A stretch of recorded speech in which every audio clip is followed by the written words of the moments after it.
Welcome back to the Osteophysio YouTube channel. Today we are continuing with Why Am I Getting Pain series, and we're going to be looking at why am I getting pain down into the side? Why am I getting flank pain?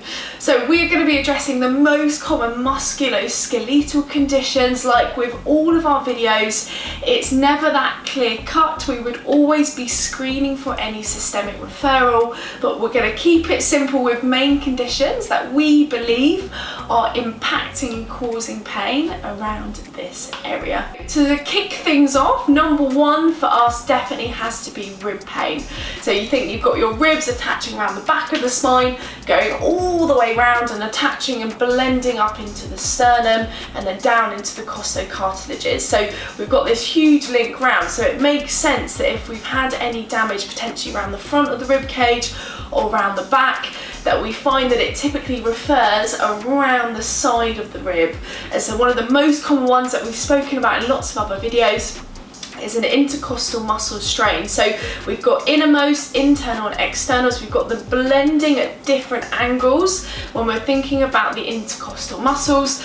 What that means is if you've had any kind of excessive coughing, or you've twisted suddenly, or you've rotated, or you've picked something up, you can cause either myalgia or a strain into those muscles. So again, they tend to follow around the side, so they'll be pointing into the side of the body in terms of soreness. What typically aggravates it, like we said, is doing all the aggravating factors, for example, breathing, coughing, moving. Typically you find if someone stretches away and rotates, which is what we're assessed for in clinic, sometimes that stretching away can cause that pain to fire around the side. So what we would do once we've assessed is we want to calm it down, release into the muscles around that area, get all of it moving, so we're stretching and opening up through and then releasing the whole of the rib cage.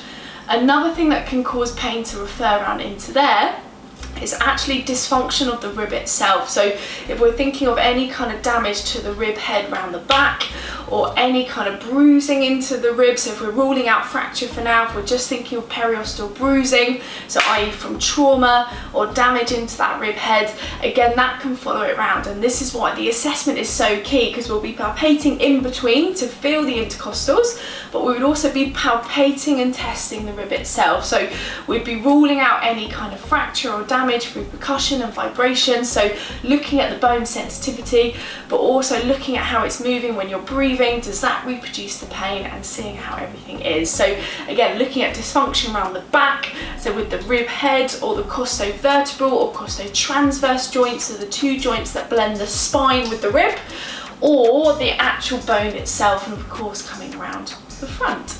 So again, any rib dysfunction is absolutely so important to assess through this area.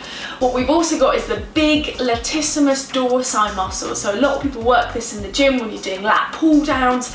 It's an absolutely vital muscle for not only shoulder stability, but blends all the way down into the pelvis. So it's absolutely key for trunk support, for rotation, for posture. You need all of this to be in an optimal kind of position to hold the body in that upright position. If we've done anything where we've pulled down, so we've pulled something down, or again twisting similar to the intercostal muscles, or we've had trauma into the side of the body, what we can find is people can get trigger points and pain down into the side of the muscle. So how it normally presents is quite a vague dull ache down the side. It's normally quite like a dull ache in nature rather than being sharp. It just feels very fatigued. It's normally worse at the end of the day. If they've been using it all day, they're fine getting blood to the area. As soon as they stop, it can feel quite tired and quite sore down through there.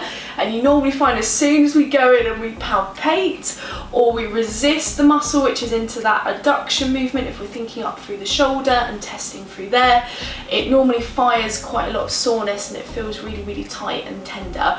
And so what we would look at treatment wise is just getting in there, trying to flush out all that tightness, get the muscle relaxed, and then looking at the two attachments. Has the shoulder dropped forward, which is pulling the muscle into an awkward position, It has the rib cage rotated or cause any dysfunction, which again could be putting a little bit of a twist through the body, but also down into the pelvis. Is there any twisting or rotation on the attachments as it blends down that might be pulling the muscle or the attachments into a slightly awkward position? So yes, we're looking at where the pain is, but we're also thinking, how can we stop the pain from coming back?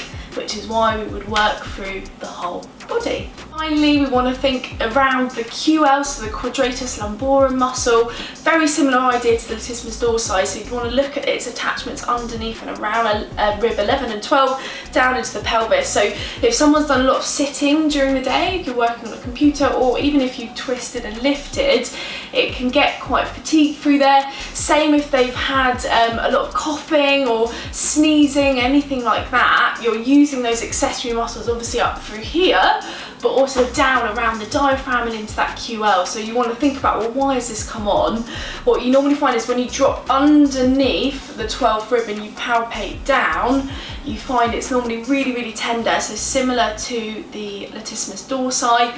So you're palpating around there, you get them to do a little bit of movement, you know, bending, extending, feeling how that is. It normally and can refer around the side of the rib, which is why we're thinking about that pain around the side and around the back. So what we would then do, obviously, is work out what's going on, anything else we can get to move back into that optimal position, and then release directly into the muscle, plus giving stretching and advice after to keep the body nice and mobile and nice and relaxed.